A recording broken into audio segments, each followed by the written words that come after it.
acara BTS Bincang Tamu Sultan. Oke, gimana nih kabarnya teman-teman di sana? Mudah-mudahan sehat ya. Dan gimana nih podcast kita yang sangat luar biasa bisa memotivasi kalian di rumah. Oke, di video kali ini aku bawain tema tentang bagaimana caranya pola hidup sehat di bulan suci Ramadan ini. Tentu kita ditemani oleh narasumber. Narasumber kali ini adalah guru di SMK Plus Al-Farhan, yaitu guru matematika dengan julukan guru hujan badai. Wow, guru hujan badai ini teman-teman. Tanpa basa-basi lagi, ini dia.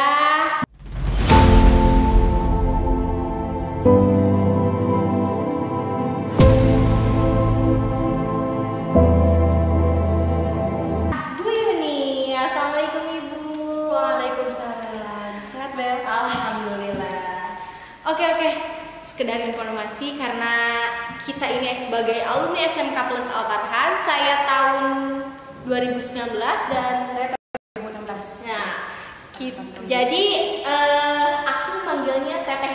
Oke, Teteh aja. Oke. Biar lebih friendly, Nah, biar lebih enak ngobrolnya. Nah, itu ibu mah kayak ada batasan gitu ya. Oh iya, betul Teh. Biar nggak lebih canggung ya. Oke. Gimana Teh kabarnya? Alhamdulillah, luar biasa. Allahu Akbar. Gimana kalau biar makin jadi ciri khas tema kita kali ini, kita bikin jargon nih? Boleh banget malah. Jargonnya tadi apa? Temanya pola hidup sehat di bulan Ramadan. Kalau dibilang pola hidup sehat, kita jaga seperti ini. Hidup sehat menebar manfaat. Oke. Hidup sehat menebar manfaat. Hidup sehat menebar manfaat. Oke, kita coba dulu nih jargon dari Teh Yuni ini ya. Oke, kita coba ini. Gimana nih jargonnya, kita coba dulu ya. Bareng-bareng ya. Oke, bareng-bareng. Pola hidup sehat di bulan Ramadan. Hidup sehat menebar manfaat. Oke, luar biasa nih. Udah punya jargon lagi nih di episode kali ini. Yes, Wah, biar luar lebih biasa. Iya.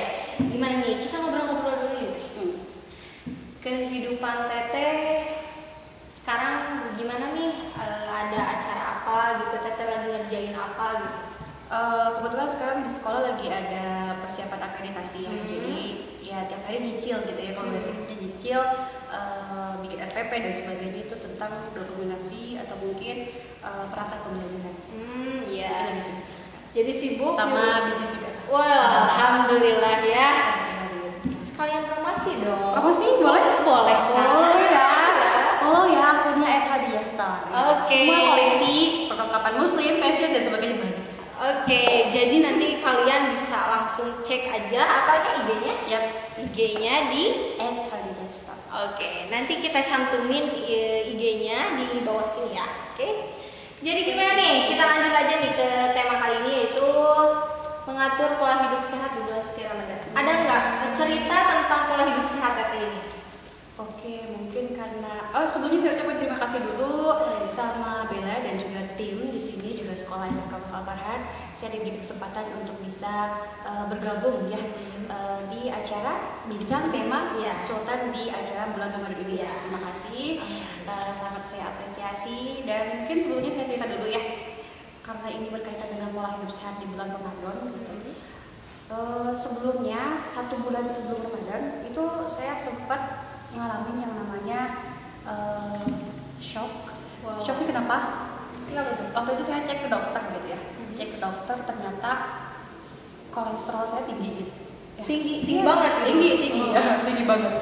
Kan dicek kalau misalkan masalah diabetes dan sebagainya itu normal gitu. Tapi kata dokter, ternyata hanya satu yang kata ternyata kolesterolnya tinggi. Waktu itu di atas normal gitu ya. Kan normalnya orang di masa usia 20-25 itu kata dokternya 170 sampai 200 batasnya itu. Tetapi waktu itu saya melebihi 200 gitu. Saya kaget. Oh iya. Tiba-tiba kok jadi tinggi gitu. Bahkan dokternya langsung menyatakan seperti ini. Sekarang kayaknya harus segera minum obat. Jadi rutin gitu? Enggak, disaranin dulu untuk minum obat. Oh iya. Nah, saya waktu itu bilang sama dokternya, maaf dok, saya sebetulnya belum bisa makan obat dulu gitu sekarang. Gak tahu kenapa, karena saya memang begitu ya orangnya, gak mau terlalu banyak makan obat. Saya bilang seperti itu sama dokter, gak mau banyak makan obat, tapi apa yang harus saya lakuin supaya kolesterol saya turun. Kata dokternya menyarankan untuk berhenti dulu makan jeroan, kemudian makan gorengan, dan juga makan makanan yang menyebabkan kolesterol meningkat gitu. Nah waktu itu saya bilang begini sama dokter, dok, mulai besok saya akan melakukan apa yang dokter sarankan. Nah sejak saat itu saya bertekad untuk menjaga pola hidup saya, mulai dari jaga makanan tadi, kemudian juga pola istirahat dan olahraganya juga ditingkatin, dan alhamdulillah waktu itu bertahan sampai 2 minggu, 14 hari. 14 hari. Iya, saya puasa mulai dari puasa gorengan, kemudian puasa untuk tidak makan jeroan, bahkan sampai teman-teman saya bilang, Bu Hayu kita jajan, saya ada gorengan nggak? Jangan dulu deh, jangan dulu. Oh, iya. Saking memang ingin menghindari gorengan gitu waktu itu karena kolesterol tinggi ya. Teh pakai bahasa Sunda ya? Ya nggak apa-apa, santai aja. Oke, karena kita orang Sunda ya. Iya betul. Nah setelah itu, setelah bertahan selama 14 hari itu, ternyata apa yang saya lakukan selama 14 hari itu tidak membentuk kebiasaan. Kenapa? Saya udah senang tuh, karena pas dicek setelah 14 hari itu kolesterolnya alhamdulillah turun, berhasil turun gitu tanpa obat gitu. Tetapi yang saya sayangkan dan saya mungkin itu kesalahan saya juga, melakukan itu hanya karena atas dasar karena kolesterol tinggi, ingin tuntutan ingin turun saat itu gitu, tidak membentuk kebiasaan yang saya lakukan kemarin itu. Nah hingga suatu ketika saya baca sebuah penelitian di mana penelitian itu seperti ini, kita bisa kok membentuk kebiasaan baru dalam jangka waktu 21 hari. Iya. Saya pikir seperti ini, mungkin kayaknya waktu kemarin 14 hari itu gak cukup buat saya untuk membentuk suatu kebiasaan.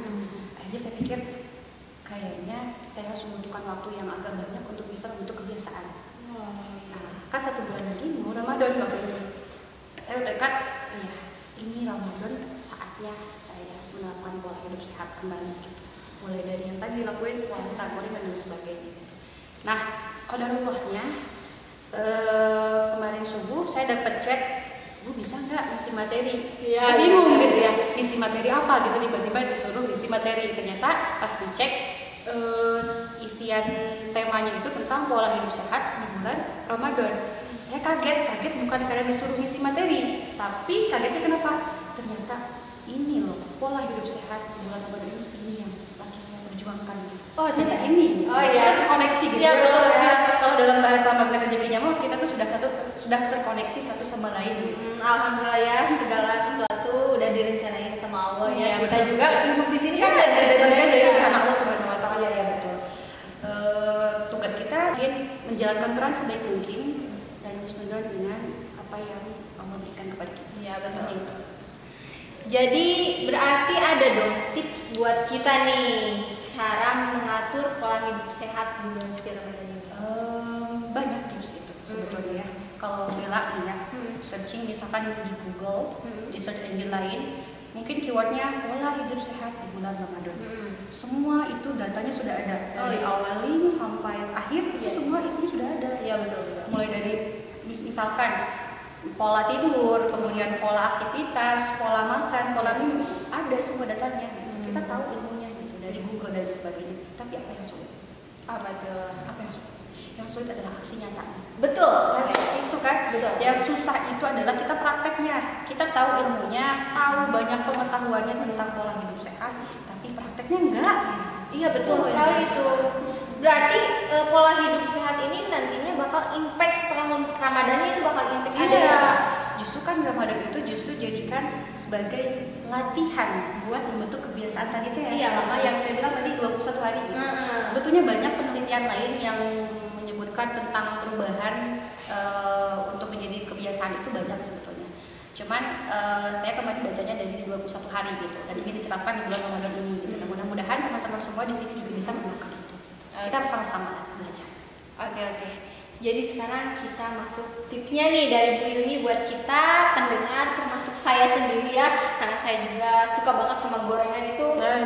Menggoda banget itu, apalagi kalau ketika buka ya, itu gorengan harus selalu ada Ya, gitu. betul. Apalagi gengku, saya suka gengku. Aduh. Isinya pedas. Iya, itu benar. Mantap banget. Luar biasa. Tahan dulu. Masih lama. Nah, betul.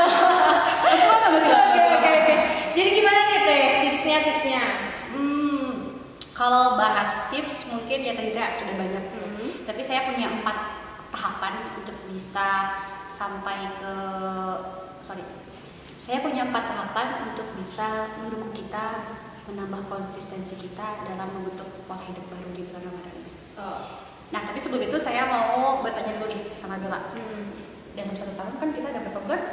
12 bulan gitu. Nah, pertanyaannya, mungkin ini termasuk pertanyaan kepada teman-teman semua di sini gitu ya. Kita jawab jujur dengan diri kita masing-masing. Selama 1 tahun ada 12 bulan. Selama Ramadan itu kan hanya 1 bulan. Artinya 11 bulan sebelum Ramadan kita kebanyakan nyampah atau pola hidup sehat. Nyampah sih kayaknya. Nyampah ya. Yes. Saya sendiri mungkin mengiyakan saya banyak nyampah. Iya betul, saya juga ya. Banyak nyampah gitu. Artinya kita dalam 1 tahun lebih lama waktu untuk nyampahnya. Sedangkan ini justru Ramadan ini sama Allah dikasih kesempatan sebagai hasil untuk membersihkan diri kita, termasuk membersihkan dalam tubuh kita. Betul sekali itu. Tapi cenderung kita itu menyia-nyiakan kesempatan itu. Padahal 1 bulan yang berharga ini justru kita harus gunakan sebaik mungkin untuk termasuk pola hidup sehat. Kan sehat itu indikatornya nggak hanya sehat fisik, tapi juga batin gitu kan. Dan di bulan Ramadan itu bisa dapat dua-duanya sebetulnya. Iya betul. Iya. Karena kan kalau puasa itu juga kalau istilahnya itu kalau makan itu harus ada remnya ya kan. Jangan terus makan terus kan. Kalau hari biasa itu udah makan ini haus nih pengen ini lagi-lagi sampai kembung bisa jadi kan. Iya. Kan sekarang kebanyakan seperti ini. Misalkan di siang hari kita ngeliat postingan ada yang jual batagor misalkan. Kayaknya enak nanti buka puasa. Nah, gitu. Ada lagi yang jual bakso misalkan. Iya betul. Si abang bakso kayaknya enak deh, cukanya banyak misalkan. Terus sambalnya bersendok-sendok sampai merah, itu kan enak banget. Iya betul. Enak banget. Aduh itu lah. Kabita gitu nanti pas buka mau ini bakso. Ya. Ada lagi tukang jualan yang lain banyak banget sampai misalkan dibeli tuh semuanya apa mau jual dibeli kabita teh karena saking bahasa kitanya mungkin kegebu nafsu gitu ya. Iya betul. Ketika kita beli nih semua pas buka, wah seakan-akan kita melampiaskan nafsu kita gitu ya. Iya betul. Ya.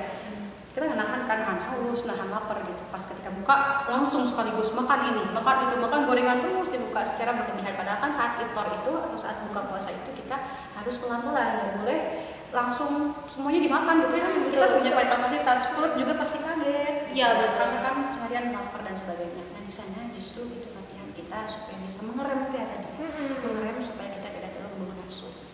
Iya betul, karena kan di episode sebelumnya itu yang Bunda Ani juga kan jangan berlebihan. Nah itu termasuk kan ya. Makanya di bulan suci ini jangan kita juga berlebihan. Pola hidup sehat kita juga harus diperhatikan ya teman-teman. Oke, gimana nih 4 tipsnya? Mungkin 4 tipsnya itu saya akan paparkan setelah saya memberikan ilustrasi. Nah ilustrasinya seperti ini. Mungkin di episode berikutnya. Oke, tahan dulu.